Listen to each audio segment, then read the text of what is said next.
Liar and Menon's clinical obstetrics series. So now we are going to look at a very interesting and important chapter, that is fetal growth restriction. So what is fetal growth restriction? So fetal growth restriction was previously known as IUGR, which is intrauterine growth restriction.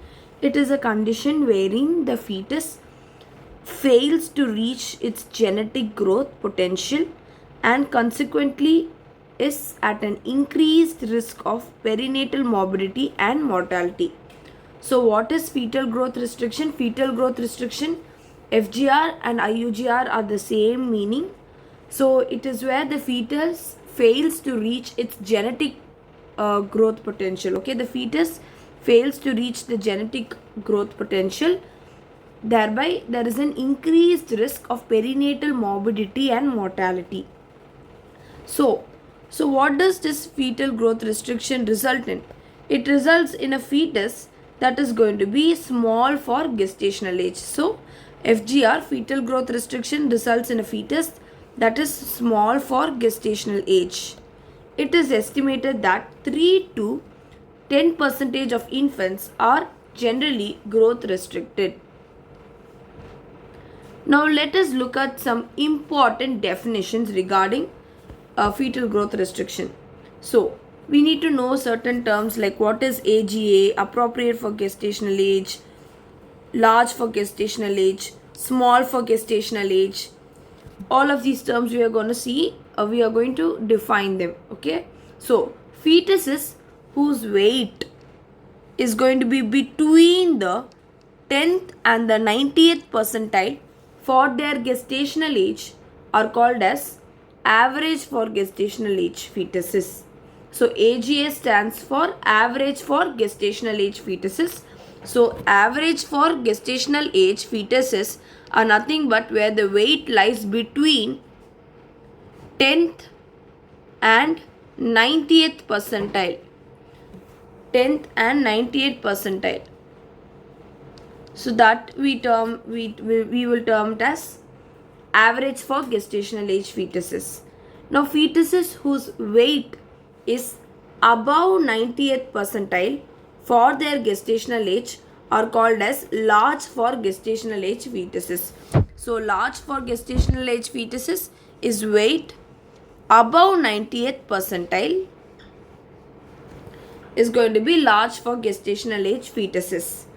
Now fetuses whose weight is below 10th percentile for gestational age is known as small for gestational age fetuses. So small for gestational age is going to be weight below 10th percentile.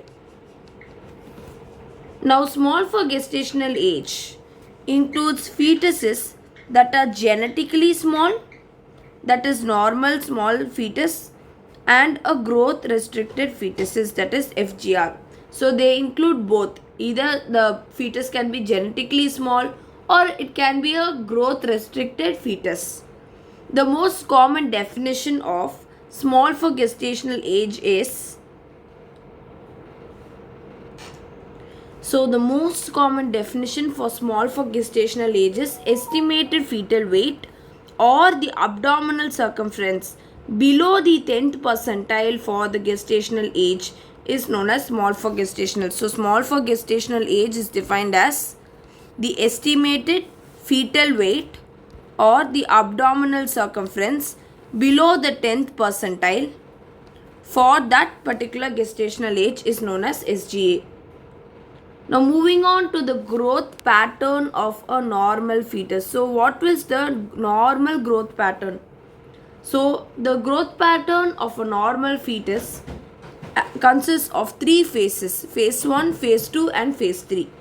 Phase 1, what occurs is there is going to be a cellular hyperplasia phase, that is the cells are going to be increasing in number. So cellular hyperplasia phase, it lasts for the first 16 weeks of gestation.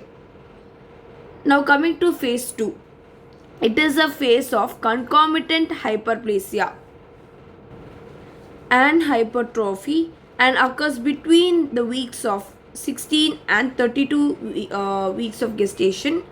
So what is phase 2? Phase 2 is a phase of concomitant, that is both hyperplasia and hypertrophy is going to be associated in the same phase, okay, and this lasts for around 16 to 32 weeks of gestation.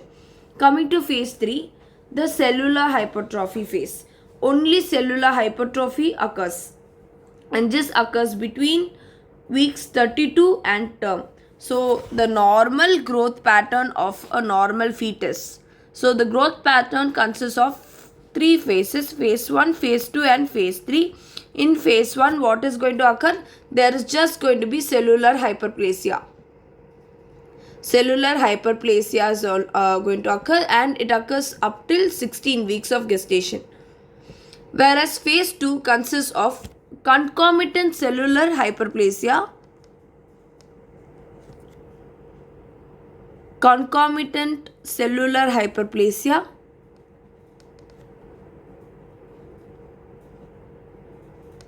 along with cellular hypertrophy,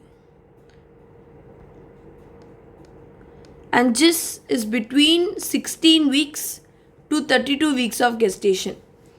And in the phase 3, only cellular hypertrophy will be there. Only cellular hypertrophy, and this is going to be between 32 weeks up till term. 32 weeks up till term is going to be a phase 3. This is the growth pattern of a normal fetus. Now coming to the effects of fetal growth restriction. So what are the effects of fetal growth restriction? So there are various effects, and the most important, it's very important to know all these effects. So first one is going to be hypoglycemia, hypothermia, then thrombocytopenia, polycythemia, hyperbilirubinemia, hypocalcemia, perinatal asphyxia, and last one is neurodevelopmental delay. So we can remember like this, we have 8 effects of fetal growth restriction. Remember, 3 are going to be hypo, among which 3 are going to be hypo. Hypoglycemia is going to be there, hypoglycemia, hypothermia and hypocalcemia. So finished. 3 are finished. Done. From 8 effects, 3 are going to be hypoglycemia, hypothermia and hypocalcemia. And then next will be 2 things related platelets. Related platelets, one is going to be thrombocytopenia and polycythemia. Done. 2 regarding platelets. And then 1 will be of hyperbilirubinemia. And the next one, the last 2 are the very, very important ones, very deadly. One is going to be perinatal asphyxia, and the next one is going to be neurodevelopmental delay.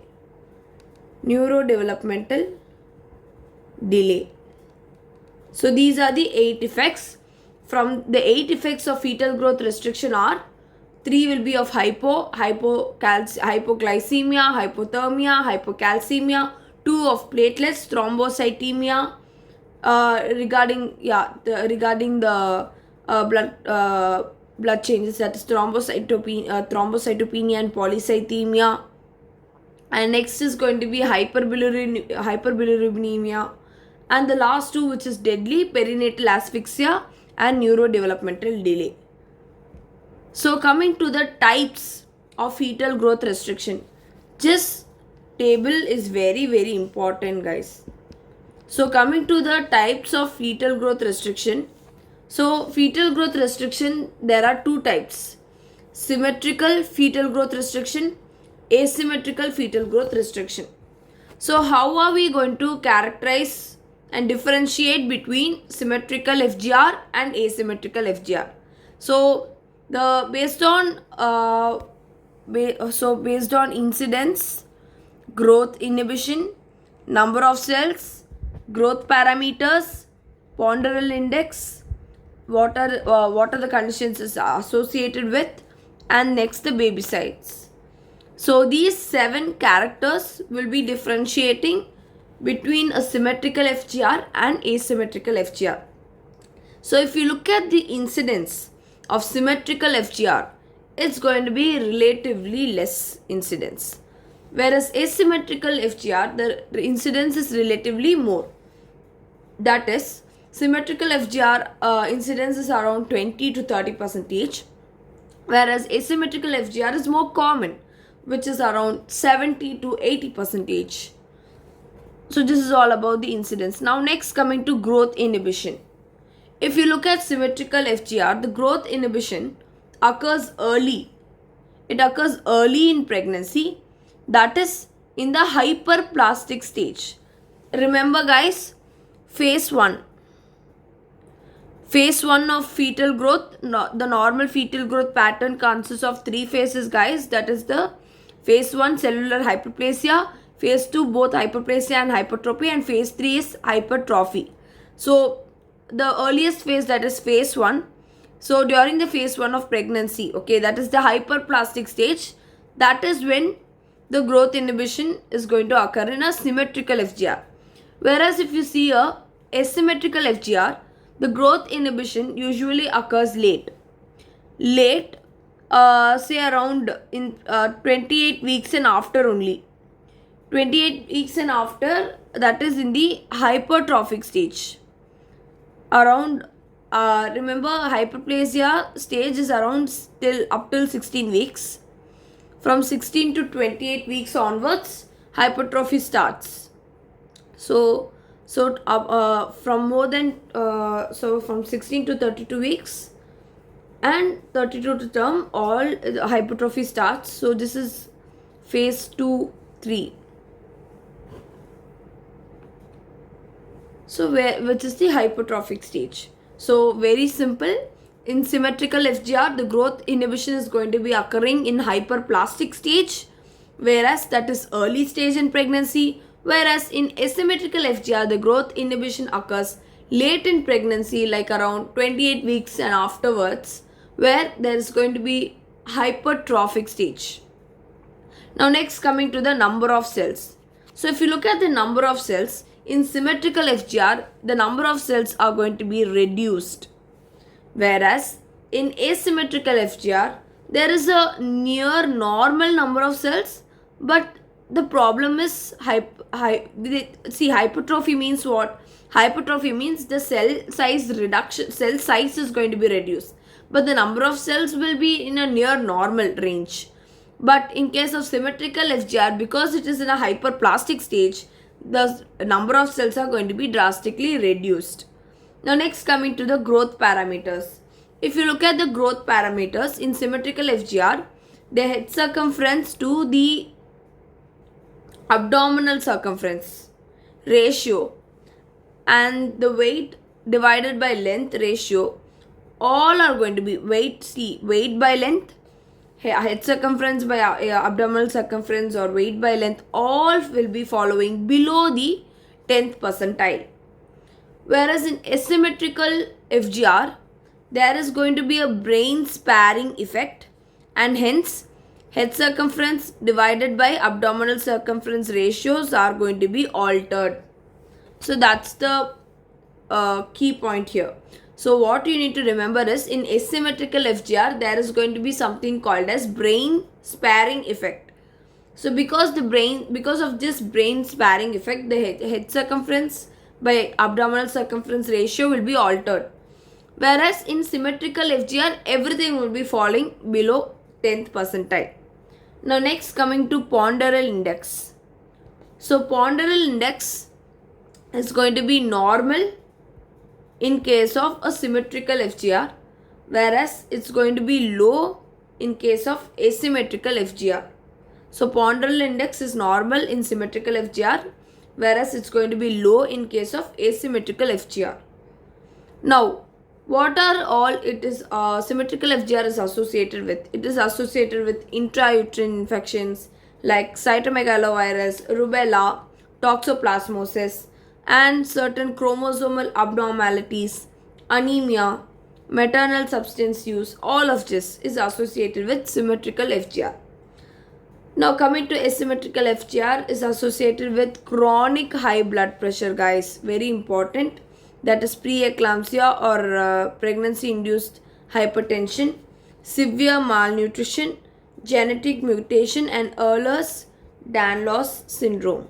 So very important key point, symmetrical FGR is associated with preeclampsia and pregnancy induced hypertension, severe malnutrition, genetic mutations, Ehlers-Danlos syndrome, whereas symmetrical, this is all about asymmetrical, and symmetrical FGR is associated with intrauterine infection. Can be anything, any intrauterine infections like cytomegalovirus, rubella, toxoplasmosis, anemia, chromosomal abnormalities, etc.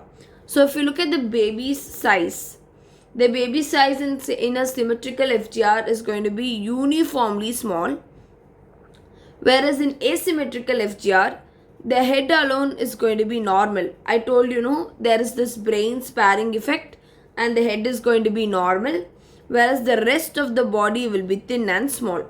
So in symmetrical FGR, the name itself says there's complete symmetry, so everything is going to be uniformly small. Whereas in asymmetrical FGR, because of the brain sparing effect, the head is going to be spared, that is, head is going to be normal size, whereas the entire body is going to be thin and small.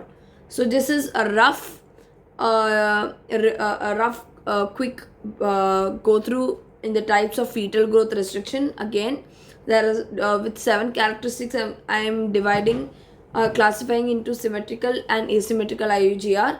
So incidence is going to be more in asymmetrical, and symmetrical FGR, it's going to be early growth inhibition, that is in hyperplasia stage, and asymmetrical FGR is going to be late in pregnancy, that is hypertrophic stage. So because this is hyperplasia, the number of cells will be reduced in symmetrical FGR, but whereas there will be near normal number, but it is smaller in size in case of asymmetrical FGR. So if you look at the growth parameters, symmetrical, everything, head circumference by abdominal circumference, weight by length, all will be following below 10th percentile. Whereas in asymmetrical FGR, there is going to be a brain sparing effect, and hence the HC by AC ratio will be altered. Ponderal index will be normal in symmetrical FGR, whereas it will be less in case of asymmetrical FGR. And symmetrical FGR mainly associated with intrauterine infections, whereas asymmetrical FGR is associated with preeclampsia and malnutrition and all. Baby size is going to be uniformly small in symmetrical, whereas the head will be normal and rest will be small in asymmetrical. That's it. Now, this is a beautiful image. So yeah, coming to intermediate fetal growth restriction. So what do you mean by this term, intermediate fetal growth restriction? So in this type of fetal growth restriction, both the types of growth restriction are seen. Okay, so we know there are two types, symmetrical FGR and asymmetrical. So what if both of these type together is going to occur? So that is known as intermediate FGR. So in intermediate FGR, both asymmetrical and symmetrical growth restriction are seen. 5 to 10% of all cases of IUGR are going to be intermediate FGR. FGR is also classified as early onset, that is before 32 weeks, or late onset after 32 weeks. So fetal growth restriction is otherwise again classified based on onset. It's classified into early onset, that is less than 32 weeks, or late onset, that is greater than 32 weeks. Now coming to the etiology of fetal growth restriction. So what are the factors favoring for intrauterine growth restriction? So first, let's talk about the maternal factors. So in maternal factors, the first one is going to be your maternal nutrition.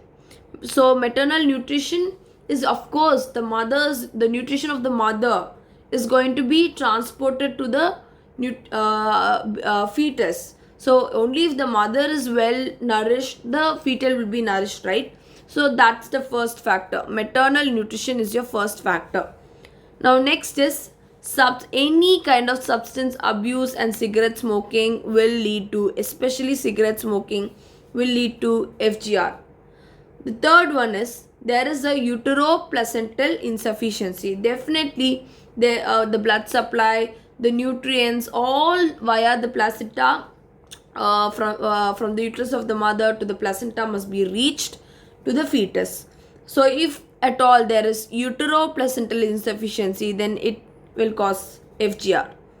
Then the fourth factor is chronic maternal hypoxia.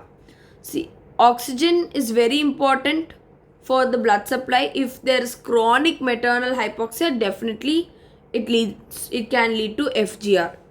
So chronic maternal hypoxia.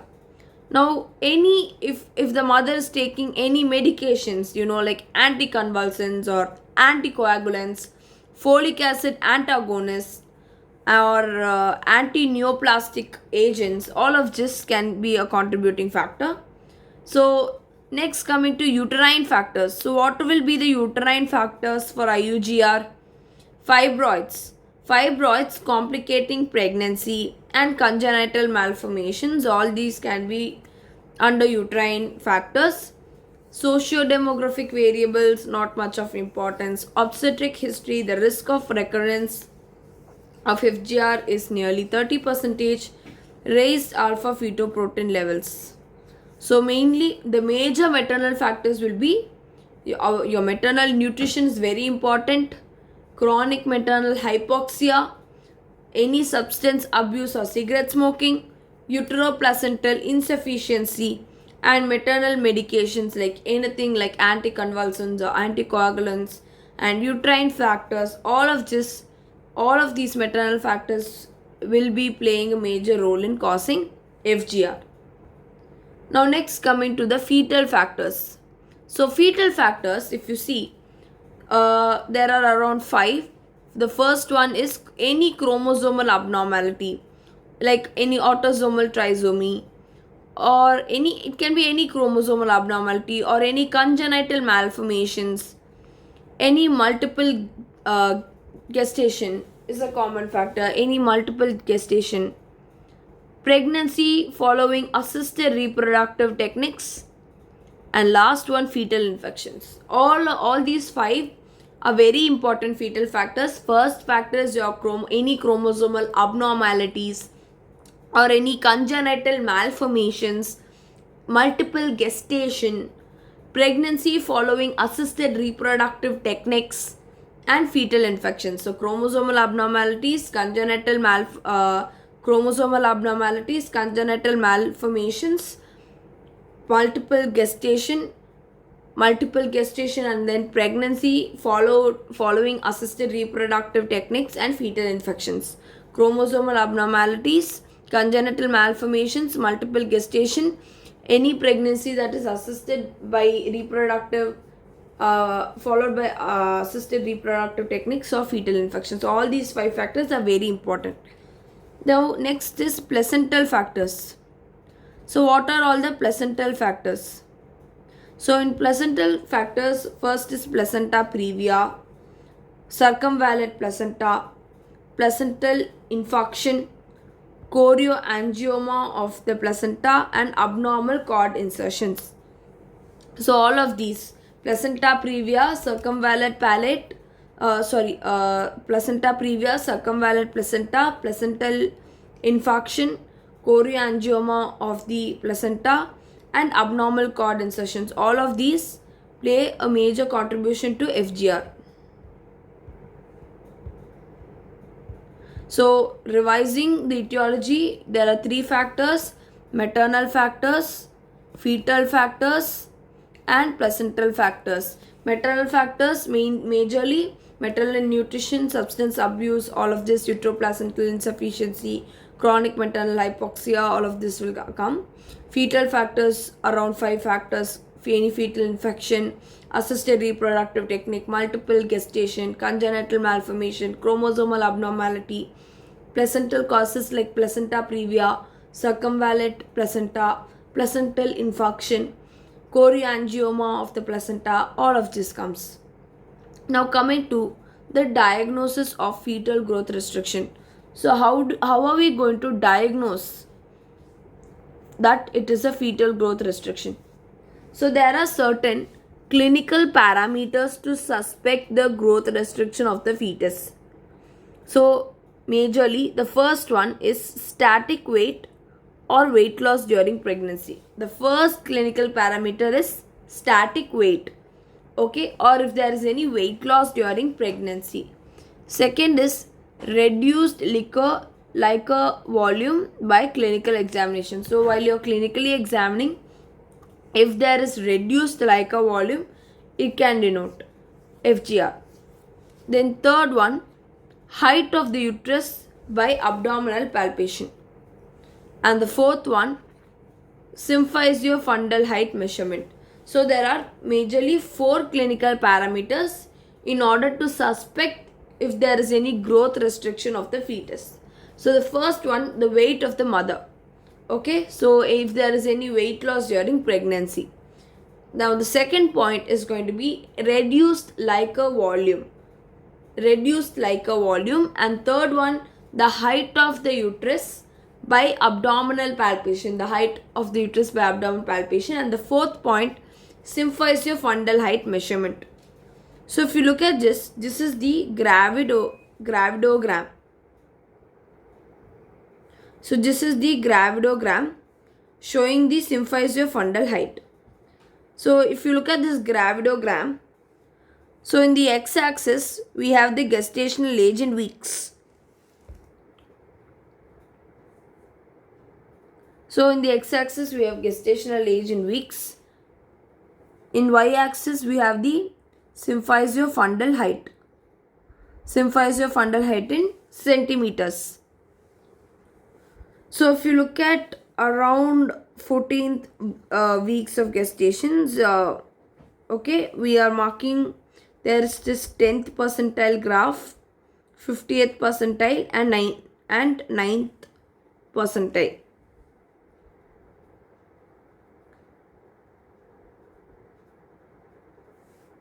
Okay, this is gravidogram. Now coming to the fetal biometric measurements by ultrasound. So we can also conduct some fetal biometric measurements by ultrasound. So diagnosis and evaluation of fetal growth restriction in low risk patients. A routine growth scan and estimated fetal weight at 32 to 34 weeks of gestation should be done. So routine growth scan and estimated fetal weight at around 32 to 35 weeks of gestation can be done. Now coming to the diagnosis of fetal growth restriction in high risk patients.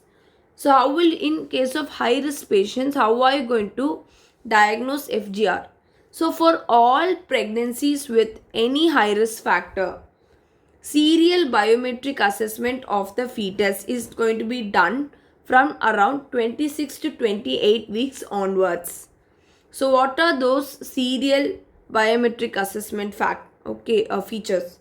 So we would be measuring the head circumference, biparietal diameter BPD, abdominal circumference, femur length, estimated fetal weight, head circumference bar, abdominal circumference ratio, femur length divided by abdominal circumference ratio. So all these are the assessment assessing measurements that we are going to take in order to diagnose FGR. So first one is head circumference, then second one is biparietal diameter, then abdominal circumference, and then femur length, estimated fetal weight, head circumference bar abdominal circumference ratio, and femur length divided by abdominal circumference ratio. So these are the 6 parameters we are going to use to measure and diagnose fetal growth restriction.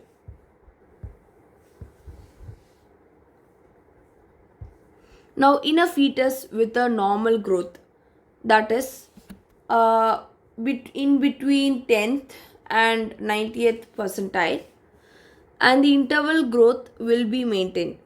So, in a small for gestational age fetus, below the 10th percentile, the interval growth is also going to be maintained. In a growth restricted fetus, the interval growth may be reduced. So, now coming to the very important one, the amniotic fluid volume measurement. So, if you look at the amniotic fluid volume measurement, in a growth restricted fetus, what will be the finding? So, if you in a growth restricted fetus, if you're doing an amniotic fluid volume measurement, the result will be maybe oligohydramnios.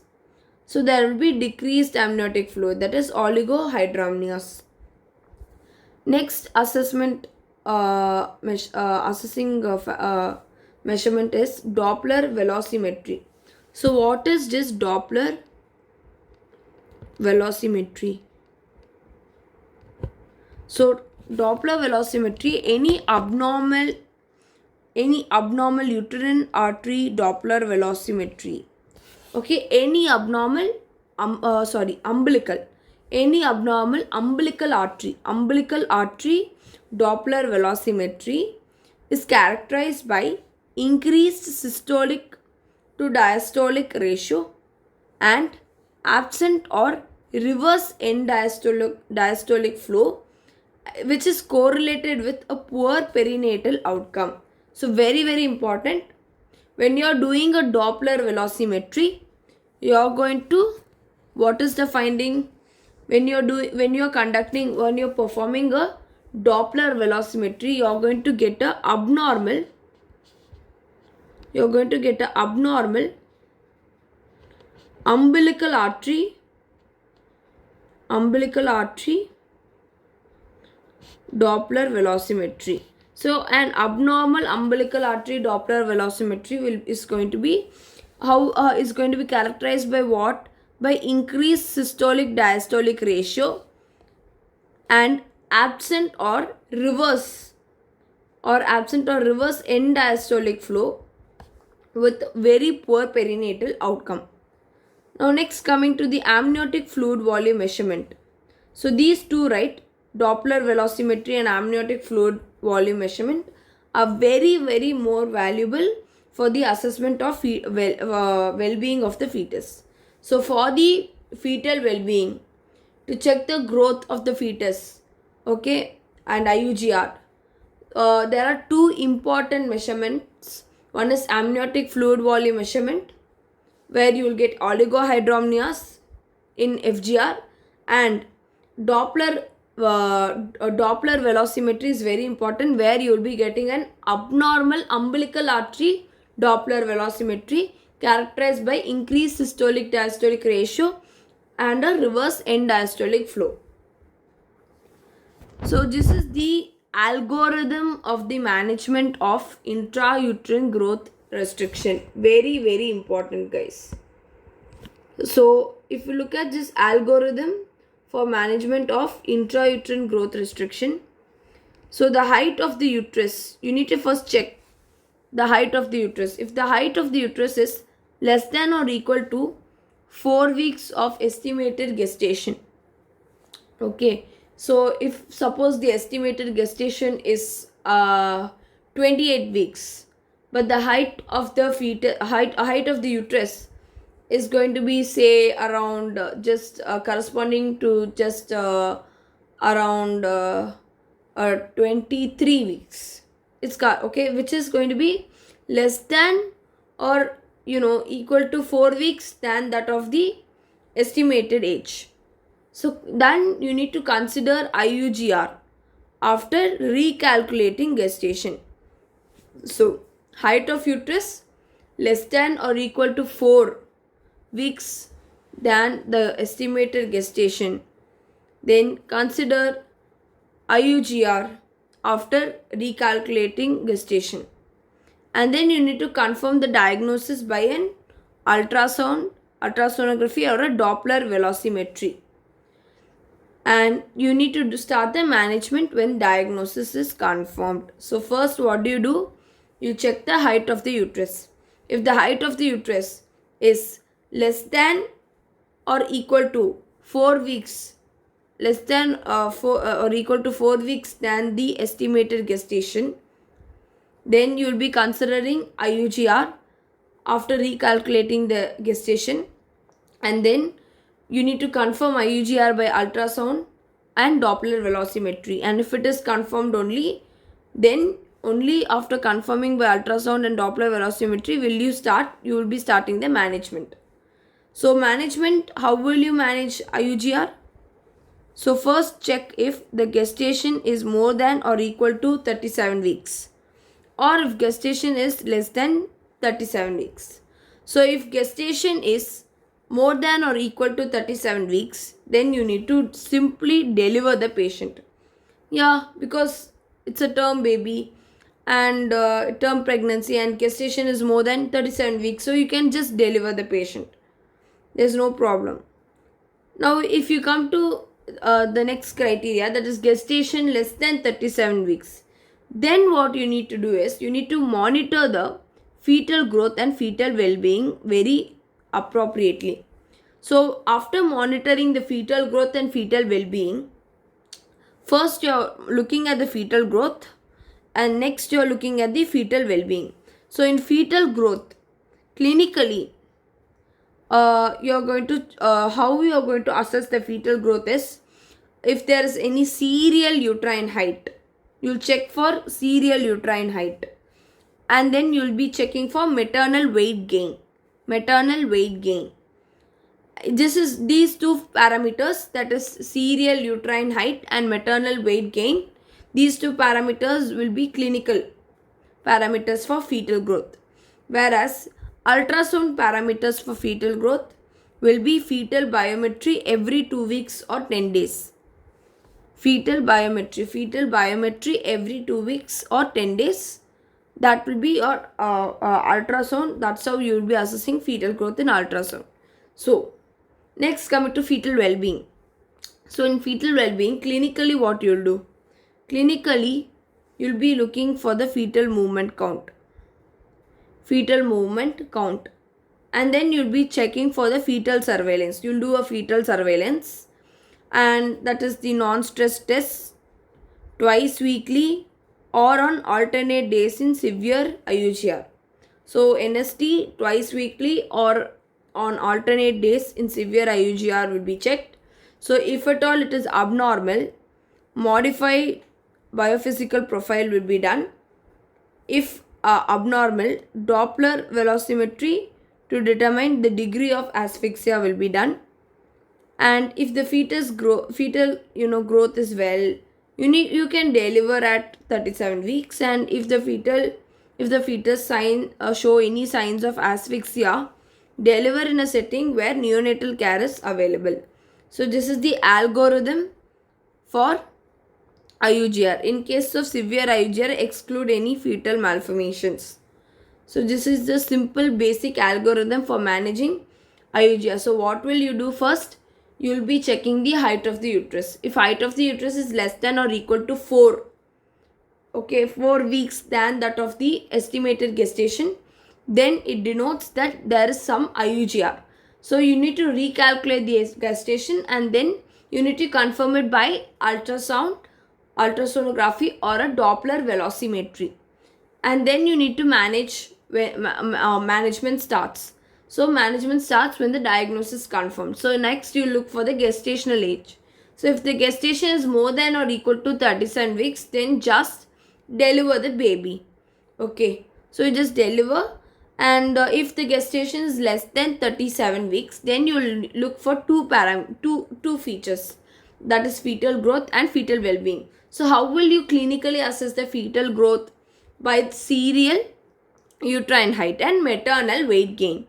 And how by ultrasound, you do a fetal biometry every 2 weeks or 10 days. This is how you'll assess the fetal growth. Now, how will you assess the fetal well-being? Clinically, you will be looking for the fetal movement count, and you do a fetal surveillance (NST) twice weekly or alternate days in severe IUGR. If any abnormal, then you do a modified biophysical profile, and in the modified biophysical profile, if abnormal, then you do a Doppler velocimetry in order to determine the degree of asphyxia. So you need to check if the fetus is well, or if fetal growth is well, then you just deliver at 37 weeks. If it shows any signs of asphyxia, then under neonatal care you can deliver. So this is the algorithm. Now coming to the management. How will you manage? So management of IUGR or FGR is based on four parameters. One is gestational age at diagnosis, estimated fetal weight, underlying etiology and associated morbidity, and then the severity of FGR. So based on these four things, gestational age at diagnosis, estimated fetal weight, underlying etiology of an associated morbidity, the severity of FGR, based on all these only we are going to manage. So first, starting with the conservative management. So in fetuses less than 37 weeks of gestation, if there is no maternal or fetal contraindication, conservative treatment may be undertaken. So what are the general measures in conservative treatment? First, rest. After that, first you give rest to the mother nicely, and then maternal oxygen therapy is going to be given. Okay, maternal oxygen therapy will be given. And next is low dose aspirin, around 1 to 2 milligram per kg per day. Beta mimetics, heparin and calcium channel blockers are given. So low dose aspirin, the dose is 1 to 2 milligram per kg per day. Beta mimetics, heparin and calcium channel blockers are given. Next, very important is the maternal nutrition therapy. Very important, guys. Like how maternal oxygen therapy is given, like similarly maternal nutrition therapy is given. And you need to treat any associated maternal conditions. Like for example, any maternal intrauterine infections, you need to treat them. Then you are going to do a proper monitoring of the fetal growth and well-being. You do a biophysical profile, NST. So what is DFMC? DFMC stands for daily fetal movement count. Daily fetal movement count chart, NST, biophysical profile for monitoring fetal growth and well-being, and the last one, which is the Doppler velocimetry. These are the general measures: rest, maternal oxygen therapy, low dose aspirin, heparin, calcium channel blockers, maternal nutrition therapy. You need to treat any associated maternal conditions, and monitoring fetal growth and well-being by DFMC, NST, biophysical profile, and Doppler velocimetry. These are the general measures. Now coming to the biophysical profile, this is a very important short note also, guys. What is biophysical profile? So what are the components of biophysical profile? So the variables are, first you have NST, non-stress test. Second is you will be looking for the fetal breathing. Third is fetal movement. Fourth is fetal tone. And then the fifth is amniotic fluid volume. So there are 5 variables or 5 components of biophysical profile: non-stress tests, fetal breathing, fetal movement, fetal tone, and amniotic fluid volume. So the maximum score is 2 and the minimum score is 0, guys. So when in non-stress test, if non-stress test is going to be reactive, then the score is 2. If non-reactive, then the score is 0. Now next, coming to the fetal breathing.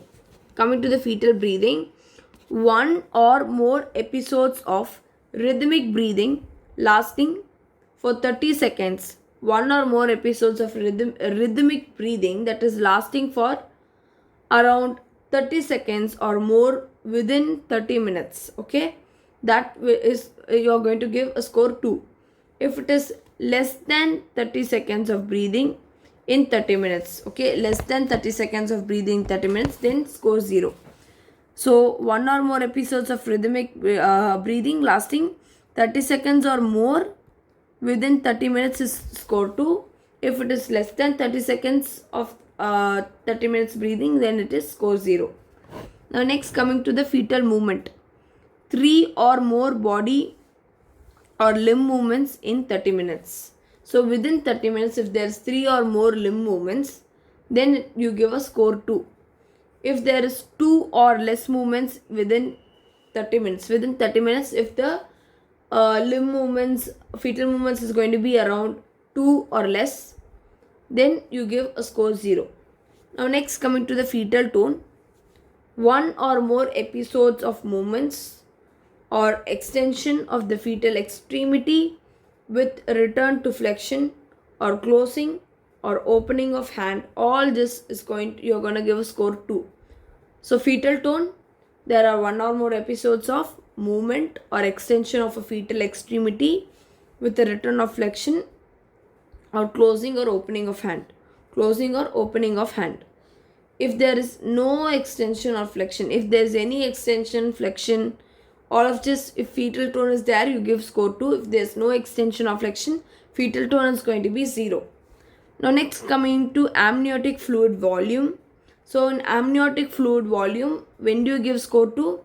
When there is a single vertical pocket of greater than 2 centimeter, then the amniotic fluid volume score will be 2. So amniotic fluid volume, single vertical pocket greater than 2 centimeter, score 2. If there is a largest single pocket of 2 centimeter or less, the largest single pocket of 2 centimeter or less than or equal to 2 centimeter is going to be 0 score. If greater than 2 centimeter, then it's going to be, the score will be 2. So this is all about the biophysical profile. So next, coming to the obstetric intervention. If the fetal growth is satisfactory and the fetal surveillance test indicate that the fetus is not in distress, the pregnancy is allowed to continue until 37 weeks. Now, however, if the fetus is not in a good condition, then early delivery is going to be indicated. Management should be in a place where there are adequate facilities for cesarean and neonatal care and experienced personnel are available. Now coming to the management of a late onset growth restriction. So how will you manage a case of late onset growth restriction? So in pregnancy 37 weeks or more with fetal growth restriction, you're going to have a delivery of the fetus. So pregnancy 37 weeks or more with fetal growth restriction, so delivery of the fetus will be done. Fetal growth restriction before 37 weeks, you need to check for the you need to do biophysical profile is performed 1 to 2 times in a week, and umbilical artery Doppler 1 to 3 times in a week.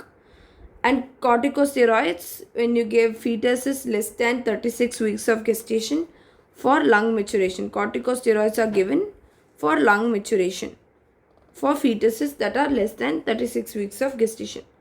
And magnesium sulfate. So magnesium sulfate prophylaxis for neuroprotection in growth restricted fetuses will be given.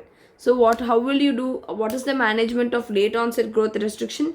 First, if you need to check the pregnancy if 37 weeks or more with FGR.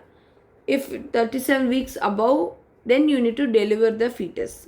If the fetal growth restriction is below 37 weeks, okay, is before 37 weeks, then you do BPP, biophysical profile is performed around 1 to 2 weeks, and umbilical artery Doppler velocimetry is also done. And because it is if fetus is less than 36 weeks, for lung maturation you give corticosteroids, and magnesium sulfate prophylaxis will be given for neuroprotection in growth restricted fetuses. Now immediate delivery, when arrest of growth is over a 2 to 4 week interval and spontaneous repeated persistent unprovoked fetal heart rate decelerations are there, and altered biophysical profile score of less than or equal to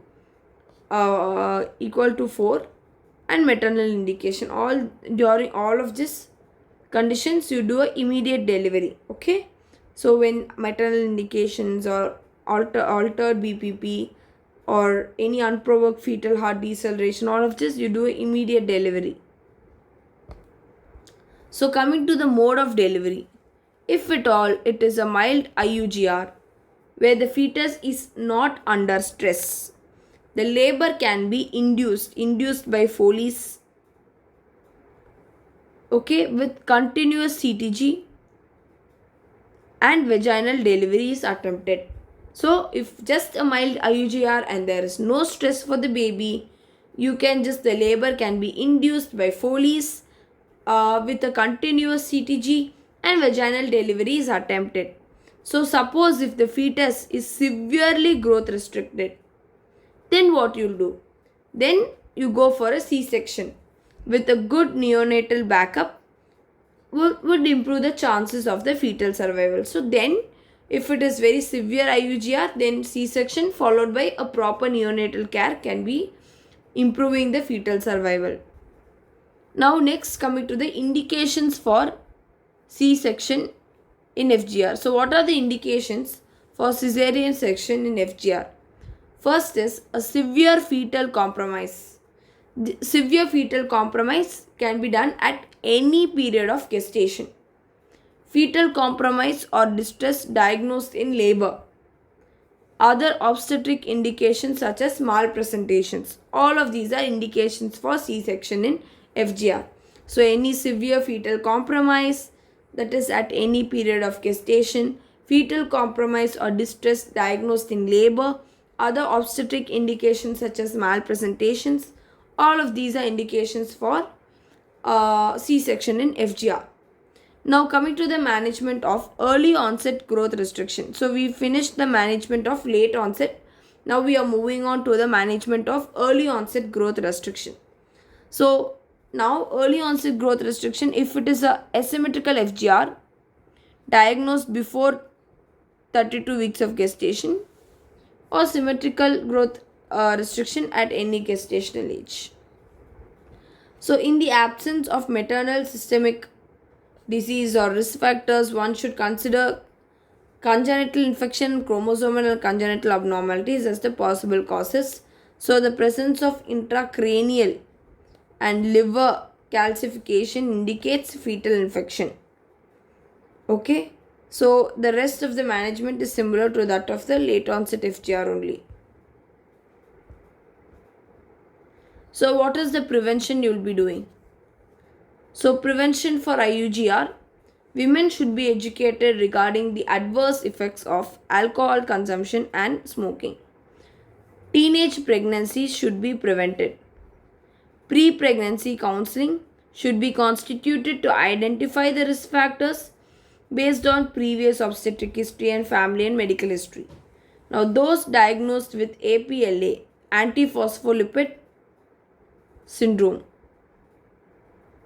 So yeah, APLA stands for antiphospholipid antibody syndrome, should be started on low dose aspirin prior to pregnancy. Women who are at risk for developing fetal growth restriction should be identified during the first antenatal visit. At risk, women should be carefully monitored during the antenatal period. So what is this antiphospholipid D syndrome? Antiphospholipid APLD, APLS, antiphospholipid APLD, antiphospholipid D syndrome. So antiphospholipid syndrome, APLS. So APS, which is antiphospholipid syndrome, Okay, antiphospholipid syndrome APS is an immunological condition characterized by occurrence of venous or arterial thrombosis or specific pregnancy complications in the presence of laboratory evidence of antiphospholipid antibodies. So, in antiphospholipid syndrome, there is laboratory evidence of APLA, that is the antiphospholipid antibodies. And what in this syndrome? What is the two characteristic? Venous and arterial thrombosis. Pregnancy related complications associated with antiphospholipid antiphospholipid antibody syndrome are recurrent miscarriages, unexplained second or third trimester losses, unexplained fetal growth restriction, intrauterine death, severe early onset eclampsia, abruption, and postpartum thrombosis. All of this, okay? So, any recurrent miscarriage, unexplained second or third trimester losses, unexplained fetal growth restriction, intrauterine death, severe early onset eclampsia, abruption, and postpartum thrombus all will be contributing to antiphospholipid antibody syndrome. So the clinical criteria to diagnose antiphospholipid syndrome is one or more unexplained fetal death of morphologically normal fetus of gestation more than 10 weeks. Second is preterm delivery of a morphologically normal infant before 34 weeks of gestation due to severe preeclampsia, eclampsia, or features consistent with placental insufficiency. Three or more unexplained consecutive and spontaneous pregnancy losses of less than 10 weeks of gestation after the exclusion of maternal anatomic and hormonal abnormalities and paternal and maternal chromosomal abnormalities, then unexplained arterial or venous thrombosis in pregnancy or puerperium. So, any unexplained arterial or venous thrombosis in pregnancy or puerperium. So, this is the clinical criteria to diagnose antiphospholipid syndrome. First one is any unexplained fetal death. Second is preterm delivery due to any preeclampsia or eclampsia or placental insufficiency. Third is three or more unexplained consecutive spontaneous pregnancy losses. Any pregnancy loss due to any maternal hormonal abnormalities. Then the last one, unexplained arterial or venous thrombosis in pregnancy. So, coming to the diagnostic evaluation for antiphospholipid syndrome. First is IgG, IgM, anti-cardiolipin antibodies are going to be there. Anti-cardiolipin antibodies.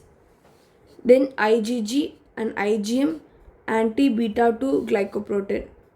Anti-beta 2 glycoprotein.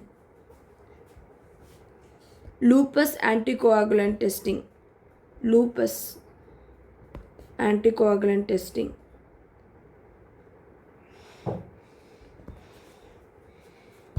These tests should be done twice, 6 to 8 weeks apart. So this is the diagnostic evaluation of antiphospholipid syndrome. Coming to the management. So we give low dose aspirin around 500 to 100 mg per day, started when consumption is attempted. So prophylactic dose of low molecular weight heparin or any unfractionated heparin is given on confirmation of intrauterine pregnancy. We do a close antenatal fetal surveillance. The delivery is scheduled 39 weeks of gestation or earlier depending on fetal surveillance test. Heparin should be discontinued before labor and delivery to minimize delivery related bleeding. Low dose aspirin can be stopped anytime after 30 weeks of gestation and ideally should be stopped 7 to 10 days before delivery. Preventive measures should be taken in postpartum period and also prevent deep vein thrombosis and cortical vein thrombosis. So women with antiphospholipid antibody should avoid estrogen containing hormonal contraceptives. Yeah, so thank you guys for uh, seeing more videos in this lecture series and all. Yeah, to subscribe and like.